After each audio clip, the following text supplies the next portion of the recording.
여러분, 누구에게나 그렇듯이 청년 때 저에게도 고민이 많았습니다. 여러 가지 어려운 점이 많았는데요. 특별히 저는 저희 아버님이 제 고등학교 1학년 때 돌아가셨거든요. 그러니까 제가 가장이었습니다. 그 5남매에 저희 누님 둘 있고 제 밑에 동생들 있고 해서 제가 가장이었는데, 경제적인 어려움, 또 어떤 진로와 앞길에 대한 그런 고민, 그리고 사람과의 관계 속에서도의 어려움, 이런 것들이 젊었을 때 누구나 다 고민이잖아요. 그런데 저도 그런 고민이 있었어요. 여러분, 저는 신학교를 다녔습니다. 그러니까 이제 신학교를 다녔는데 그 신학교 다니는 기간 동안에도 고민은 있었습니다. 그러니까 고민 가운데 있었는데, 이게 어느 순간에는 한 22살인가 23살 정도 됐을 때인데, 그때 이 고민들이, 문제가 한꺼번에 그냥 확 저한테 다가온 거예요. 그래서 너무 괴로웠는데요. 제가 어제 우리 목사님께서 말씀하셨듯이 제 다니던 교회가 다행히도 기도하는 교회였어요. 그래서 이 청년 때 그런 문제를 가지고 제가 밤에 그 교회에 가서 기도했는데, 저희 교회가 그때는 큰 교회가 아니었고 한 200~300명 정도 나는 교회였거든요. 그래서 밤에 가서 기도를 했죠. 그러니까 늘 교회 가면 밤새 철야 서서 기도하시는 분들이 계셨어요. 그러니까 누구든지 답답하고 또 괴롭고 그러면 교회 가서 기도할 수 있었거든요. 그러니까 저도 가서 기도를 곧잘 했죠. 그런데 기도를 하는데 기도가, 여러분, 너무 힘들면 기도가 잘 안 되잖아요. 그래서 저도 가서 기도하는데 기도가 막 안 나와요. 기도가 안 나오는데, 이게 문제가 아니라 기도 안 되는 게 더 문제인 거예요. 그러니까 막 너무 힘든 거예요, 이게. 그래서 끙끙 앓고 있었는데, 무릎 꿇고는 있었는데 끙끙 앓고 있었는데 기도가 안 되는 거예요. 근데 저 앞에서 기도하시던 저희 교회 나이 지긋하신 여자 전도사님이 계셨어요. 그러니까 이 양반이 영적으로 밝은 분이기 때문에 제가 끙끙거리는 걸 알고 뒤로 오시더라고요. 그러니까 그때 예배당 지하 기도실에 한 전도사님하고 저하고 다른 분 한 분하고 이렇게 세 분이 기도하고 있었는데, 뒤로 오시더니, 저한테 오시더니 그 전도사님이 제 등허리에다가 손을 대시더라고요. 손을 얹어서 기도를 하시는 거예요. 기도를 하시는데 눈물이 왈칵 나더라고요. 그러면서 제 등에다가 손을 대고 그 전사님이 기도를 하셨어요. 그래서 제가 기도할 수 있어야죠. 저도 그냥 전사님 기도할 때 같이 눈 감고 이렇게 있었는데, 저는 그때 제 등에 얹었던 전도사님의 그 손길을 잊을 수가 없습니다. 연약한 한 성도를 붙잡고 기도해 주시는 그 전도사님의 그 손길을 저는 잊을 수가 없어요. 지금도 그 손길을 기억해요. 제 등허리에 손을 얹은 그 손길을 기억합니다. 제가 왜 이 말씀을 드리냐면요, 오늘 본문에 보면 하나님께서 모세의 손을 통하여서 역사하셨거든요. 모세의 손을 통하여 이스라엘 백성들이 이 가로막힌 홍해바다를 건너가는데, 모세가 손을 뻗쳐서 홍해바다에 손을 펴니까 바다가 갈라지는 역사가 있었잖아요. 그리고 다시 모세가 손을 내미니까 바다가 다시 회복이 되어서 애국 군대가 바다에 몰살되어지는 이 승리의 역사를 하나님은 모세의 손을 통하여 하신다는 것을 우리는 이 본문을 통해서 알 수가 있습니다. 오늘 그래서 저는 이 새벽에 오늘 본문에서 말씀하시는 것은 제목 그대로 모세의 손, 여호와의 능력, 이게 본문의 핵심 아닙니까? 하나님은 능력을 행하시는데 모세의 손을 통하여 역사하셨다.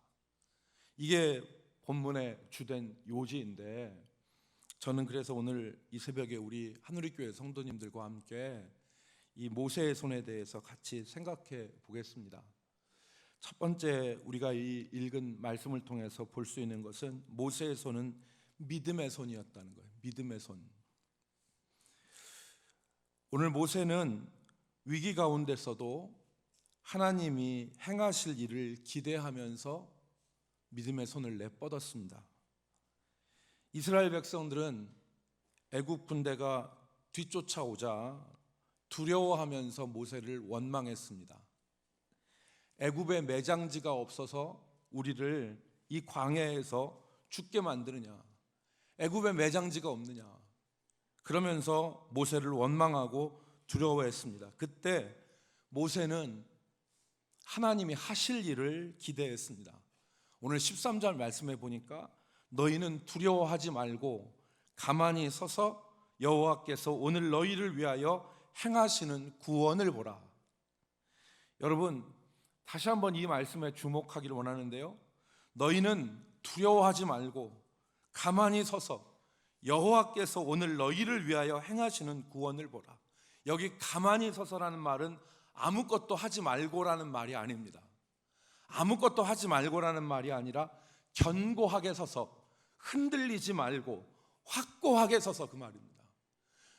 어떠한 어려움이 닥쳤을 때 우리가 뜻하지 않은 어려움을 만나잖아요. 인생에서 내 뜻과 전혀 상관없는 일, 내 기대에서 벗어나는 일, 내 손의 통제에서 벗어난 일, 내가 아무것도 할 수 없는 일들을 우리는 만나요.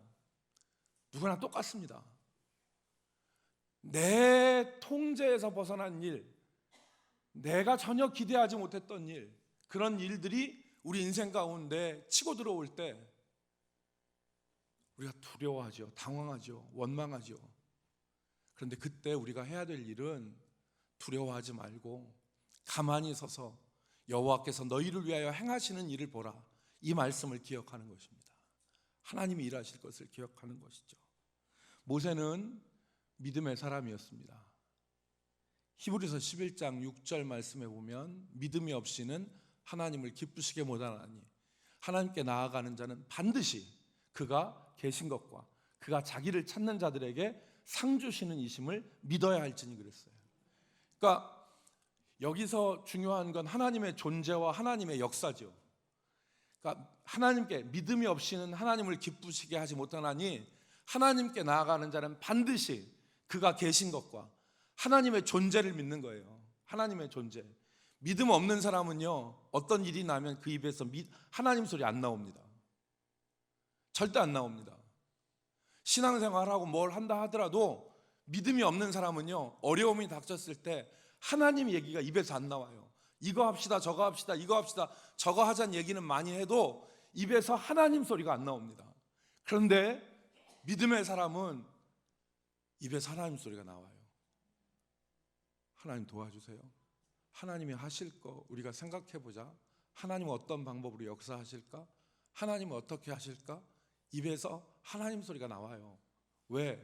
하나님의 존재를 믿기 때문에. 믿음이 없이는 하나님을 기쁘시게 하지 못하나니 하나님께 나아가는 자는 반드시 그가 계신 것과 그가 자기를 찾는 자에게 상 주시는 이심을. 여기서 상은 종이 상장 주는 게 아닙니다. 여기서 상 주신다는 얘기는 하나님께서 응답하시는, 하나님께서 반응하시는, 하나님은 살아계셔서 자기를 찾는 자에게 반응하시는 하나님이시다. 아무리 돌부처에, 아무리 우상한테 가서 지문이 없어지도록 빌어도 그 우상들은 응답하지 못합니다. 그러나 하나님은 살아계셔서 우리의 간구와 우리의 소원에 응답하시죠. 이게 믿음입니다. 이게 믿음이에요. 이게 믿음입니다. 인생에는 수많은 파도가 밀어닥칩니다. 믿는 사람이라고 예외가 아닙니다. 믿는 사람의 가정, 목사의 가정에도 풍파가 몰아닥치고 어려움이 몰아닥칩니다. 그때 믿음의 사람은 믿음의 손을 펴니다. 하나님께서 하실 일을 기대하는 것입니다. 여러분, 저희 교회에 그 권사님 한 분이 계시는데요, 이 남편분은 장로님이신데, 저희 교회 장로님이세요. 이제 은퇴하셨죠. 은퇴하셨는데 장로님이신데, 이분이 그 KDEI라고 한국교육개발원 본부장을 하셨어요. 그리고 그 권사님도 그 중학교 음악 선생님 하시다가 그냥 이제 살림하시고 이렇게 하시는데, 이 장로님 권사님한테 아들이 하나 있었습니다. 단 하나 아들이에요. 하나 아들인데 이 아들이 그 뜻대로 안 자라주는 거예요. 그러니까 어려서부터 공교롭게도 목사님 그 아들하고 이 장로님 권사님 아들하고 동갑이고 친구였어요. 같은 학교 초등학교 다니고 같은 중학교 다니고 그랬는데, 목사님 아들은 공부를 잘하는 거예요. 그런데 이 장로님 아들은 공부에 관심이 없어요. 그래서 어떻게 되냐면 이 결국에는 대학교를 가는데 목사님 아들은 그 대학을 갔어요. 그 저기 있잖아요. 뭐 이렇게 좋은 대학, 거기 서울대학교, 거기를 갔어요. 근데 이 장로님 아들은 그 근처를 가는 게 아니라 대전에 가면은 이 모건대학교라고 있어요. 아시죠? 대전에 가면 모건대학교 있는데, 이 모건대학교가, 내가 이런 얘기하면 안 되는데, 그 모건대학교가 최근 통계를 봐서 최근에 한 7년 동안 그 학교가 사범대학교나 사범학과 교육학과가 있는데 7년 동안 교사 임용고시에서 한 명의 합격생도 배출하지 못한 학교예요. 그러니까 뭐 말 다 했죠. 뭐 말 다 한 학교 아닙니까?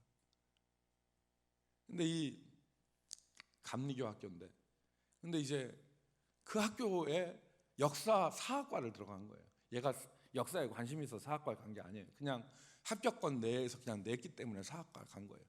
그러니까 이제 그렇게 해서 이 장로님이 대전으로 이사를 오셨어요. 이사를 오셔가지고 저희 교회에 나오게 되셨는데, 제가 이 아이를 보니까 가망이 없어요. 아이를 보니까 그냥 믿음도 없고, 그렇다고 뭐 이렇게 열심도 없고, 뭐 인생을 향해서 뭐 이렇게 비전도 없고, 그냥 다니는 거예요. 그냥 다니는 거예요. 그래서 참 아이고 딱하다 이런 생각을 했거든요. 그런 생각을 했는데, 저희 교회는 이제 제가 목회하면서 그 헌금을 이렇게 내시면, 주일에 감사 헌금을 내시면 거기다 이렇게 성도들이 뭐 이렇게 적잖아요. 그러니까 이제 제가 그걸 가지고 주중에 새벽에 기도할 때 그 감사 봉투, 헌금 봉투를 가지고 기도를 해요. 근데 이제 기도를 하는데 그 어머니가, 그 권사님이 헌금 봉투에다가 기도 제목을 쓰는 거예요. 그것도 흘려 쓰는 게 아니라 정자로 또박또박 써요. 하나님, 우리 재영이 하나님께서 붙들어 주시고 그 길을 열어 주시고, 하나님이 인도해 주셔서 성령으로 충만케 하시고 앞길을 열어 주세요. 이렇게 헌금을 하는 거예요. 이렇게 헌금하시는 거예요. 그래서 제가 그걸 읽고, 권사님 기도하시나 보다 했는데, 한 주 지나면 또 올라오고, 한 주 지나면 또 올라오고, 한 주 지나면 또 올라오고, 계속 헌금을 하는 거예요. 속으로 생각할 때 무슨 생각을 하냐면, 우리 권사님 기도하시는데 어떡하나, 애는 변하지 않고. 그래서 제가 깝깝했어요. 깝깝해서 도대체 이 일을 어떻게 할까. 근데 그 권사님이 한 주도 빠지지 않고 믿음으로 아들을 위해서 또박또박 글자를 써서 헌금을 하는 거예요. 제가 이제 주중에 이제 걔를 보잖아요. 그러면 주중에 부르면, 니네 엄마는 헌금하는데 내가 보기엔 네가 안 될 것 같다, 이런 생각을 하게 되는 거죠. 근데 얘가 사학과를 졸업을 했어요. 근데 얘가 어떻게 이제 졸업을 하고 공인중개사 시험을 어떻게 준비를 해서 붙었어요. 공인중개사 시험을. 근데 이제 가만히 보는데 이 공인중개사가 얘 적성에 딱 맞는 거예요. 얘가 이렇게 발로 다니는 걸 좋아해. 그러니까 공인중개사 그 대학 앞에서 가서 전세 나오면 가가지고 사진 막 쫙 찍어서 인터넷에 올리고, 그 다음 사람들 붙여주고 막 이러는 일을 너무 재밌게 하는 거예요. 그래서 공인중개사로 얘는 최적화되는 아이인 것 같아요. 그래서 공인중개사로 최적화되는 아이가 같아서 공인중개사 정말 지금은 잘 나가요. 저는 잘 나가. 그리고 이 아이가 그 뭐 어렸을 때 아들이니까 이 아이를 엄마가 바이올린을 시켰는데 대전 시내에 아마추어 바이올린 하는 아마추어 관현악단이 하나 있어요. 그래서 거기 나가서 바이올린을 하다가 거기에 있는 그 자매하고 한 사람이 이렇게 눈이 맞아서 결혼하게 됐는데 중학교 선생님하고 눈이 맞았어. 그래가지고 결혼을 했네. 그래가지고 지금은 둘이 깨소금 나면서 교회를 잘 다녀. 깨소금 나면서. 그래서 제가 생각한 게 제가 부끄러웠다니까. 목사가 좀 믿음의 이시 좀 바라봐야 되는데 걔네 엄마는 날마다 헌금을 하고 바른 정자로 써서 헌금을 하고 목사는 저게 될까 이 생각을 가지고 봤으니 내가 그래서 하나님 앞에 회개했어요. 하나님 되는군요. 하나님 되는군요. 하나님 믿음의 역사가 믿음을 못 이기는군요. 믿음의 역사가 이렇게 큰 것이군요. 제가 회개했어요. 사랑하는 성도 여러분, 모세의 손은 믿음의 손이었습니다. 믿음의 손. 믿음으로 우리가 어려운 일을 당하고 실망스러운 일을 당하고 그리고 우리 삶의 전체가 뒤흔들리는 그러한 일을 만났을 때 두려워하지 말고 가만히 서서 확고하게 서서 흔들리지 말고 여호와께서 오늘 너희를 위하여서 행하시는 구원을 보라. 이 모세의 말처럼 우리가 믿음의 성도들이 되기를 주의 이름으로 축복합니다. 독일이라고 하는 나라가 우리 나라와 함께 분단 국가였잖아요. 그런데 1990년에 베를린 장벽이 무너지고 동서독이 통일이 됐습니다. 그런데 여러분, 이 동서독이 통일이 되기 전에 8년 전에 그 라이프니츠라고 하는 그 도시에 그 성 토마스 교회라고 하는 크리스찬 퓨러라고 하는 목사님이 계셨는데 이 목사님이 그 군비 경쟁이 아주 치열했던 1982년에 교회에서 월요일 5시에 기도회를 했습니다. 칼을 쳐서 보스보로라고 하는 타이틀을 가지고 슬로건을 가지고 기도회를 했는데 이때는 뭐 동서독이 통일이 되겠다고 하는 조짐조차 안 보였습니다. 1982년이니까. 그런데 이때 이 목사님이 우리 민족이 이렇게 분단돼서는 되지 않겠다라고 하는 생각, 그리고 이렇게 돼야 되겠다고 하는 비전을 가지고서 동서독이 통일되겠다는 비전을 가지고 기도회를 시작했습니다. 그런데 이 기도회를 시작했을 때 처음에는 가망이 없었죠. 그런데 이 기도회가 거듭될수록 사람들의 마음속에 희망이 싹트기 시작했습니다. 그래서 많은 사람들이 몰려들었는데 한 500여 명 정도 모이는 교회에 사람들이 모여들어서 같이 기도했는데 이 사회주의가 몰락하려고 하는 조짐이 보이자 동독 치안 당국자들이 이 교회에 사람들이 모이는 것을 방해했습니다. 길목을 차단하고 가지 못하게 만들고 그래도 사람들이 모여서 같이 기도했습니다. 그래서 한 번은 치안 당국자가 비밀 경찰 700명을 미리 월요일 그 시간 전에 교회 예배당 자리 안에다가 완전히 다 자리를 차지해서 앉게 만들었어요. 밖에 있는 사람 못 들어오죠. 이미 사법경찰들은 700명이 깔려있고 그때 이 크리스찬 퓨러 목사님이 무슨 설교를 하셨냐면 산상설교를 하셨어요. 산상수훈의 설교를 하셨어요. 그래서 이 비밀경찰들에게 설교를 하니까 비밀경찰들이 은혜를 받은 거예요. 감동을 받은 거예요. 그러면서 이 사람들이 나가서 다시 방해하지 않는 역사가 일어났고 그 뒤에 1989년에 10월 달에는 7,000명이 모이는 역사가 일어났습니다. 그리고서 정확하게 1년 뒤에 1990년 10월 달에 동서독 베를린 장벽이 무너지고 동서독 통일이 된 것입니다. 여러분, 한 사람의 믿음이 이루어질 수 없는 그런 세계의 역사를 뒤바꾼 사실도 지금 저와 여러분이 확인했습니다. 여러분, 그렇다면 오늘 우리의 손이, 우리의 믿음이 정말 믿음의 손, 믿음을 가지고 있는 신앙으로 변화될 수 있기를 주의 이름으로 축복합니다.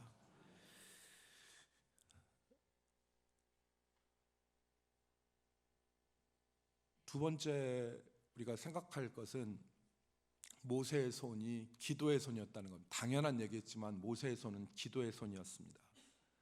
우리가 성경을 보면 모세의 손이 믿음의 손, 능력의 손이었을 뿐만 아니라 기도의 손이라는 사실을 발견하는 데는 별 어려움이 없습니다. 모세는 어려움을 당할 때마다 기도했습니다. 아말렉과 전투에서 모세가 그 80 노인의 연약한 손을 들고 기도했을 때 승리하는 역사가 일어났고요, 그 손을 내렸을 때 이스라엘이 패배되어지는, 아말렉이 이기는 그런 역사가 일어나지 않았습니까? 출애굽기 15장 24절 말씀에 보니까 마라에 쓴 물을 만났을 때 백성들도 원망했습니다. 그때 모세가 15장 25절에 보니까 모세가 여호와께 부르짖었더니 그랬습니다. 기도했다는 얘기죠. 모세가 기도했다는 얘기입니다. 부르짖었더니 여호와께서 그에게 한 나무를 가르치시니 그가 물에 던지니 물이 달게 되었더라. 여러분, 17장 3절 이하에서도 르비딤에서 백성들이 마실 물이 없게 되자 모세를 원망하는 사태가 발생했습니다. 그때 백성들이 모세를 향하여서 당신이 어찌하여 우리를 애굽에서 인도해 내어서 우리와 우리 자녀와 우리 가축이 목말라 죽게 하느냐 원망했습니다. 그때 모세가 한 일은 여호와께 부르짖는 일, 기도하는 일이었습니다. 여러분, 모세의 손이 어떤 손이었습니까? 모세의 손이 지금 우리가 발견한 본문에서는 기도하는 손이었습니다. 그런데 원래 모세의 손은 기도하는 손이 아니었습니다. 원래 모세의 손은 혈기의 손, 살인의 손이었죠. 출애굽기 2장에 보면 모세가 장성에서 애굽 사람이 자기 민족 히브리 사람을 핍박하는 걸 보고 그 사람을 쳐 죽이지 않습니까? 모세의 손은 혈기의 손이었고 모세의 손은 살인의 손이었습니다. 그런데 모세의 손이 변화되죠.